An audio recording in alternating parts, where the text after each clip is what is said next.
Tam nevyskočím. A nevidět až dozadu. To tady nebyl, a tam domů, blízko.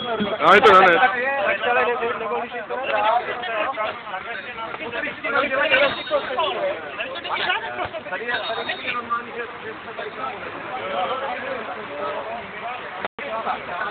Ale nejsou na škůvěstí jedelné a v téhle masce se nedá ještě.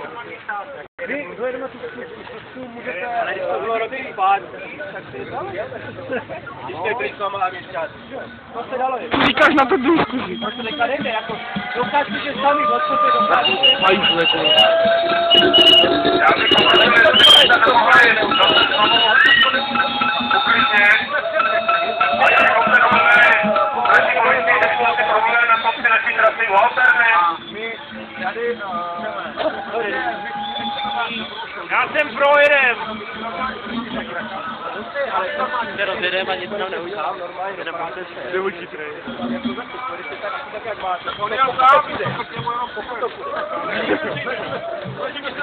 jako každý rozumí člověk buď je taky normálně, nemusíte mít nějaký dlouho. Ale je to opravdu normálně, že z toho, jak se dá. Ale vy ani jste... Pokud na věcelní by bylo takové... Tak jdeme s tím korená. A bude nás víc. Aby jsme mohli jít do městě. Aby jsme nemuseli se svým autem parkovat, hledat parkování, zaspradělat město. Aby jsme byli bezpeční. Toto je cyklojízda, kterou chceme upozornit na to, že v Brně cyklopruhy nejsou. V každém větším městě to jde, proč to nejde v Brně? Zaplatíme naši policii výlet do Vídně, složíme se na jednu jízdenku. Stojí 160 korun, myslím, s hoďákem.